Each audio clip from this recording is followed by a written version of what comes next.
রায়দিঘিতে নির্বাচনের আগে নন্দকুমারপুরে তৃণমূলের জোরদার শক্তি প্রদর্শন। রায়দিঘি বিধানসভায় নির্বাচনের প্রাক্কালে নন্দকুমারপুরে জোরদার প্রচারে নামল তৃণমূল কংগ্রেস প্রার্থী তাপস মণ্ডলের সমর্থনে দলীয় উদ্যোগে আয়োজন করা হয় পথসভা, বর্ণাঢ্য বাইক র্যালি এবং প্রতিবাদ সভা।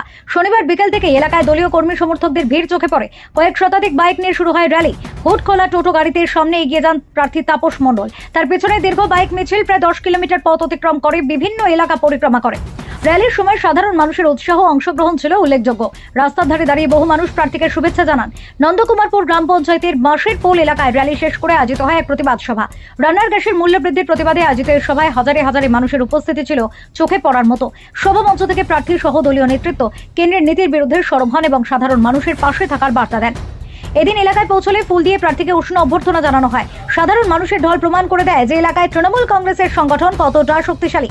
এই কর্মসূচিতে উপস্থিত ছিলেন ব্লক সভাপতি প্রশান্ত সরকার, যুব সভাপতি উদয় হালদার, জেলা পরিষদ সদস্য মাধবী পুরকাইত, পাশাপাশি স্থানীয় প্রধান, উপপ্রধান, অঞ্চল সভাপতি সহ একাধিক দলীয় নেতাকর্মী।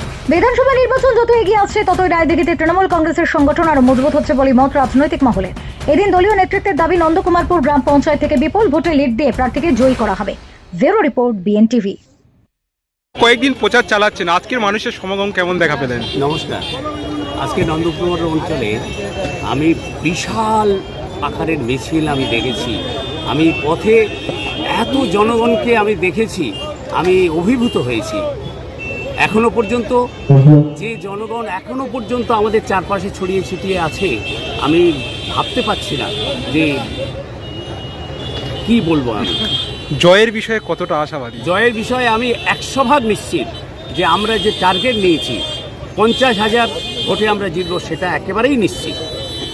Thank you. আজকের পর থেকে এটা একেবারেই নিশ্চিত হয়ে গেল। Thank you. তৃণমূল কংগ্রেসের পথে সভায় নন্দকুমারপুর অঞ্চল তৃণমূল কংগ্রেসের পথে সভায়